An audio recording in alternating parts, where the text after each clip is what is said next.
This is my wife's 2013 Mercedes Benz ML350 4Matic. I've decided that I'm going to change the oil by myself and not take it to the dealership. I have the oil, I have the filter. I just need to get under there, release that skid plate down there that apparently has 50,000 screws on it or tabs, which I've never done before, but I'm going to tackle it.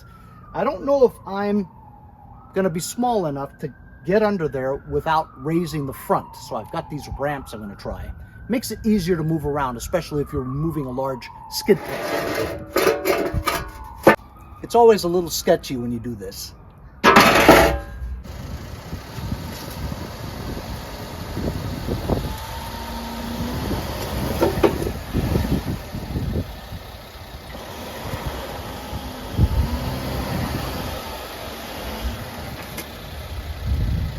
Try to stay clean. So we're going to go under here and check out what it looks like. All right, so here's the skid plate. It's not that big.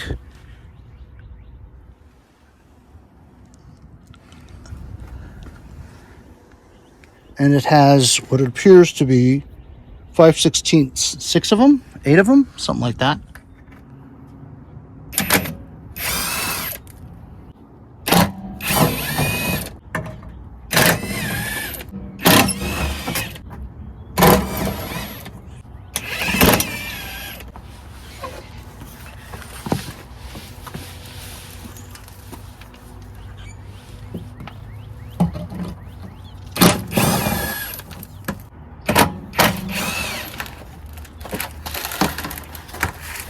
That wasn't bad at all. Not at all. 8 of them. And that's what it looks like when it's removed. Not too bad. Looking underneath, it is obvious that this is the drain plug. Look at that pan, how small it is. I know it's not under there because that's the transmission pan. It's got to be this one. I don't know what size that is. Are you ready? So this takes 7.4 quarts. Monster. I've got like 3 bins here. And I'm aiming it. So it's a 13 millimeter socket. I'm sorry, 1/2 inch. And it fits perfectly. But the leverage that I'm getting is bad. I'm using a 3/8 socket. There we go.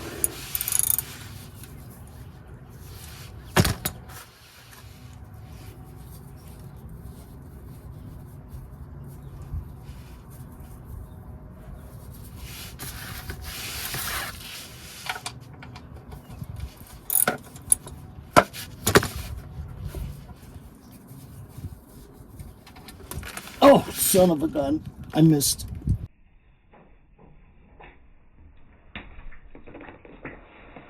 Look at it. It's shooting towards me over here. Oh, man. Got me right in the face.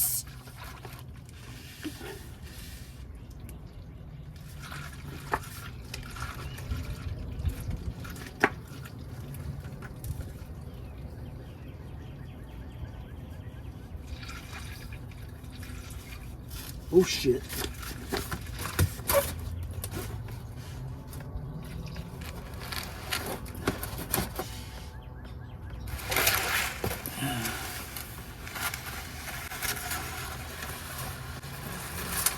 That oil looks pretty dirty. There's something on my face?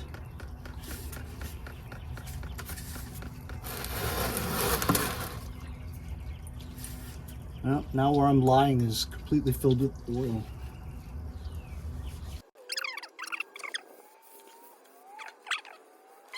Looking at the drain plug, no metal at all on it. It's good. It's got a good gasket too. All right, it's you know, pretty much done. You're gonna have some residuals, but you'll never get it all out.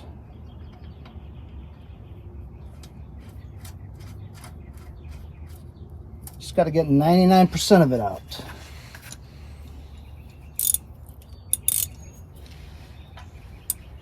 And it says 22 foot-pounds of torque. 22 foot-pounds of torque.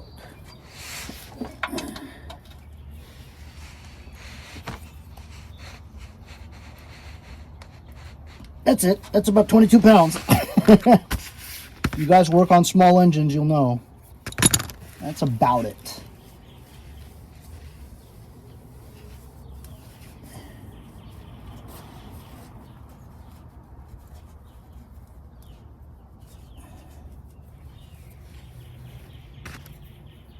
Let me just check that again. All right, that's 22 pounds. About the same amount that you took it off. I gotta dump this oil into a container.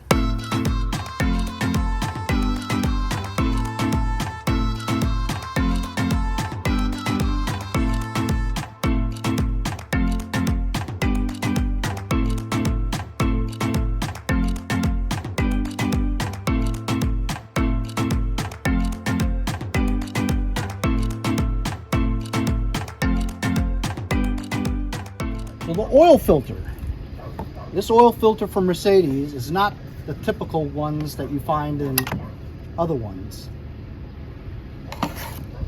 It's in there, I believe.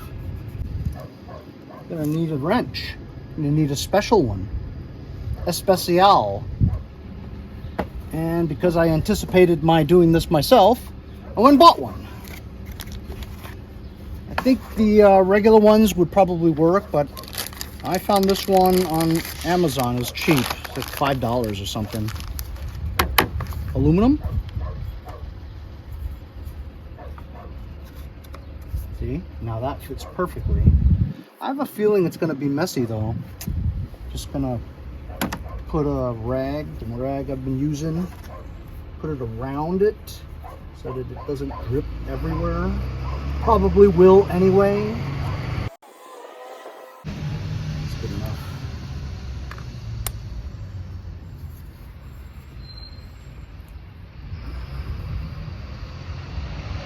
Some leverage.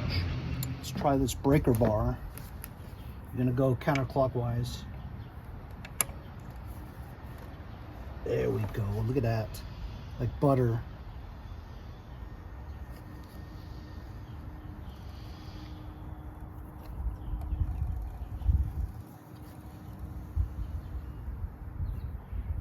I hope I bought the right filter.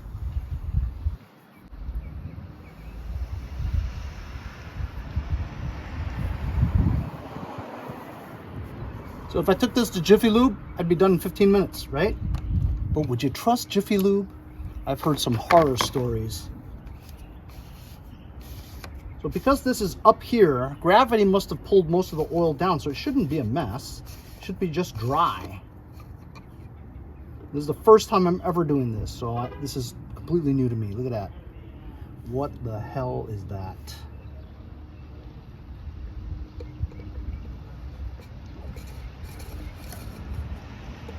Well, it doesn't come out. Is there a trick to this? How do I get it out? Oh, okay. Just give it some elbow grease. So there's the old filter. Let me go get the new filter. So I went and bought a Wix. Why did I buy a Wix? Because everybody says Wix is the best. Not Purelator, not Fram, Wix. And apparently this is the same code as my my E350 Mercedes, 57059. I double, triple, quadruple checked it. All right, so it's got a gasket. I don't know where it goes. I mean, it looks like that. Looks similar to that. Not exactly. So I'm thinking the gasket is to replace this one. This one looks good though. Should I replace it? I mean, it looks good. Why replace something that looks good, right?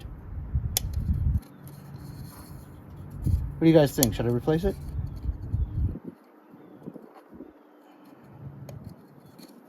You need a pick for this. All right, it's new. It's from Wix. It's not like it's a Chinese part, so I might as well use it. I'm gonna pick that out. I've got a pick.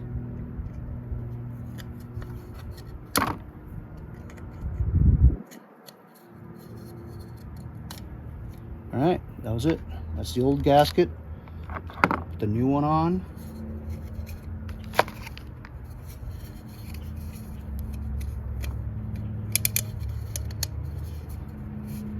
I would say I would need to lubricate this.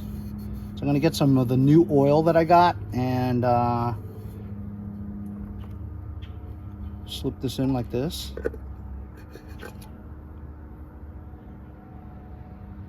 There's no specific design. All right. Get some lube. So when I look up on the internet, what kind of oil does an ML350 2013 model 4Matic take? It's got all kinds of numbers. 0 W40, 5 W20, 5 W30, 5 W40, depending on where you live. Well, I mean, 5 W30 would be good for the north. I'm in New York, right? We have very cold winters and very hot summers, so you want something in between. I've seen a bunch of people who say their sticker on their car says 520. I've got 8 quarts of synthetic Lucas Premium 520. I'm going to use this. I'm not gonna. I'm gonna. I'll just stick my finger in here. That's what she said. Get some Earl. Lubricate the gasket. It's almost the same thing as if you had that conventional oil filter. You have to first lubricate the gasket, you know. Some people, when they do the videos, they're like, just take some old oil and put it on the gasket. I'm like, well, you've got new oil you're going to use, right? Why don't you put new oil on it? Old oil may have metal shavings. May. I know it's a slippery slope and it's debatable. And people can get into arguments on chats and stuff left and right in those forums. It's just all a waste of time, man. Just fucking do it. And I'm overdoing it, but whatever. So I've got new oil lubricating the gaskets. And of course, there's a big debate on whether or not on a conventional oil filter, should you fill it? Should you fill the oil filter first before putting it on? Sometimes it's not possible. How are you gonna stop half a quart of oil from going down when you're putting it down, right? It's gonna just drip right out. Anyway, so I think that's good. What do you guys think? Good? Lubricated that with new oil, put the new filter in, and everything looks copacetic. I'm gonna just put it in there like that. I'm not gonna, I'm gonna! I mean, honestly, this is really easy. I mean, it's time consuming and kind of a pain in the butt, but I mean, it's not hard to do it. Oh, so they say, they say, don't wrench it. You have to just hand tighten it. So you can hand tighten it, but you can't, well, if you can pull it off with your hand, great, but most times you probably can't. And because it's been sitting there for like 3,000 miles with the heat and all that, and you can't exactly do it. But because my grip strength for my age is not like really good, so I don't really trust me just hand tightening it. So I'm gonna just do a little bit like this using a breaker bar. That's probably too much, I think. Actually, no, because look, it's still wobbly.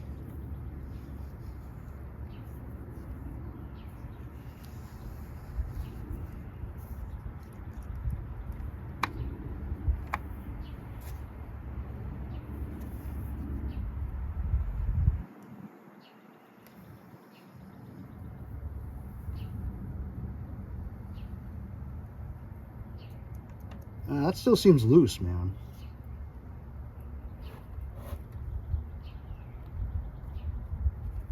All right, that's good. I mean, there ain't no way your hand's gonna get that off. But trust me, it was still wiggling like that, so it has to be tight. I think maybe this might be different from the regular conventional kind. You actually do have to tighten this pretty well. And as long as you didn't break these damn tabs, you should be able to just pop this thing back on again. You know, before I do that, we're gonna fill this Earl. It's right there. Because I wanted to make sure I did it all before I did it. There you go. There's the cap for the oil. See? I'm not doing it wrong. It says oil on it. Just pour it in there. The thing is, it has a thing there, so you can't even stick like a funnel in there. There's like a thing there. So you're gonna have to just aim this well.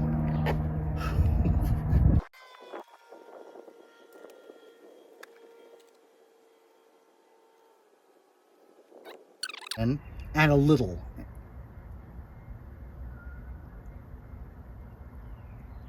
God, this sucks.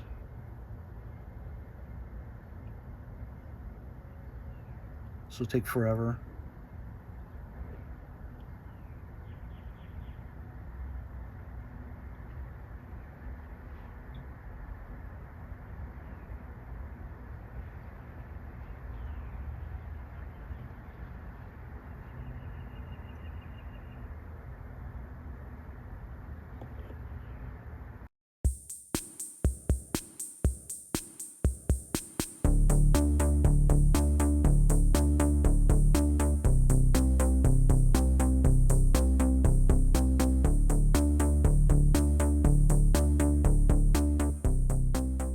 All right, I put 6 quarts in. This is the 7th. I want to show you something. So when I was pouring it the first time, like this, it's very difficult because of the bubbles, right? You have to pour really slowly, otherwise it'll go juke, juke, juke. If you pour it sideways, you don't worry about the bubbles, and it'll just come out like that. Way easier, way faster. I thought that was kind of cool to know. So I'm not going to put 7.4 yet. I've put 7.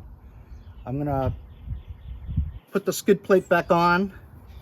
I'm going to run it for a bit, and then we're going to check the levels and then add that 1/2 or 0.4 of a quart first. I don't want to overfill it.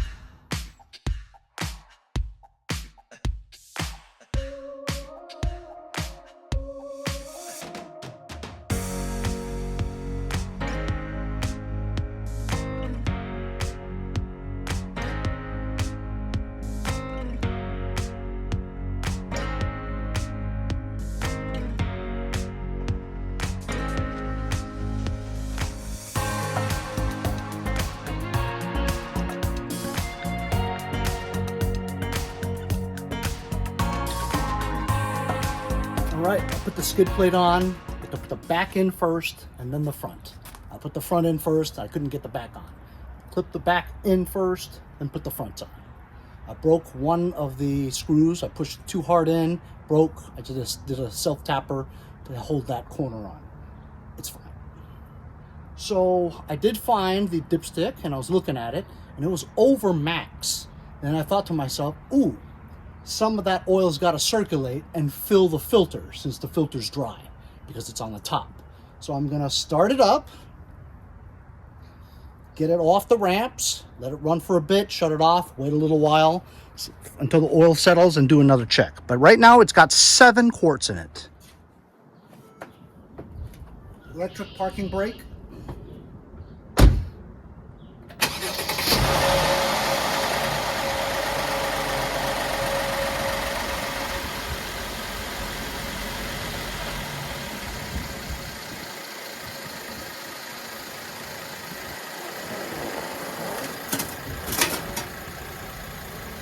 All right, I let it sit for a bit, cleaned up.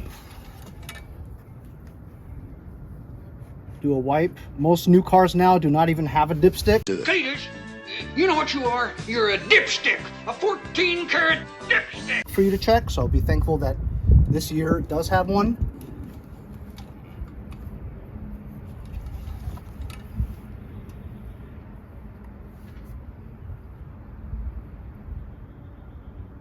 Huh. Yep. Right on the money. I need to add another half a quart, 0.5, 0.4. So, I mean, 7.4 is right on the money.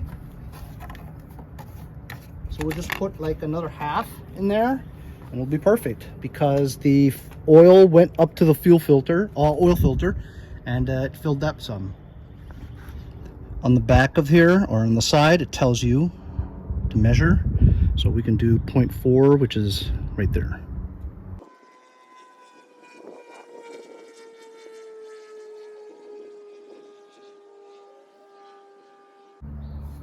That's it. That's as close as I'm gonna get it. Nice. So that's it. Oil change on a 2013 ML350. The next year was called the GLE. You can do it yourself. If you have ramps, half-inch, breaker bar, oil filter removal tool, 7.4 quarts of 5W20 or 30 or 0.30, whatever it says there. Oil's oil, honestly. But the recommended was 5W20, so I had it. I put it in, synthetic. You can't go wrong with synthetic. So this is good for another 3,000 to 5,000 miles. You don't have to change your oil as often as conventional motor oil because it's synthetic, lasts longer. Sometimes they say you can go 10,000 miles with it, but I never trust it. So I always do like every, 3,500, 5,000 miles, something like that, whenever it's convenient. It wasn't very hard to take the skid plate off. It wasn't hard to get the drain plug out. Remember to have a lot of containers because it does have 7-8 quarts of oil in it. And then that filter change is pretty easy, You should get Wix because they say it's the best. Can you do this yourself? Absolutely. Did I enjoy it? Absolutely not. But it was kind of cool and rewarding that you did it yourself, you know what I mean? Anyway, I hope you guys enjoyed the video. Remember to like, share, and subscribe if you'd like to see more content like this one. Also, filling up my fluids. Apparently, Mercedes only takes the blue. So I have this Peak. European vehicles. Blue. What the fuck is the difference? And some window washer fluid. Always check those things. Dispose of your old oil at a Home Depot or AutoZone or any auto parts stores or gas station. By law, they're supposed to take it. If they refuse, you can report them. I mean, I don't mean to be a Karen or a whistleblower, but I mean, you want to dispose of your oil at a gas station. If they don't take it, they're supposed to take it. Anyway, don't be a dick. Don't pour this down the sewer drain, okay? Or throw it in the garbage can. Hope you guys enjoyed the video. We'll see you guys next time on Mowers and Blowers. Anyway, hope you guys enjoyed the video. Remember to like, share, and subscribe. Subscribe. You're subscribed. Subscribe. Subscribe. Subscribe. Subscribe. Subscribe. Subscribe. Subscribe to it. It's me. Hi. We need you to donate $1 or $2. Hit the subscribe button. It's free. We'll see you guys next time on Mowers and Blowers.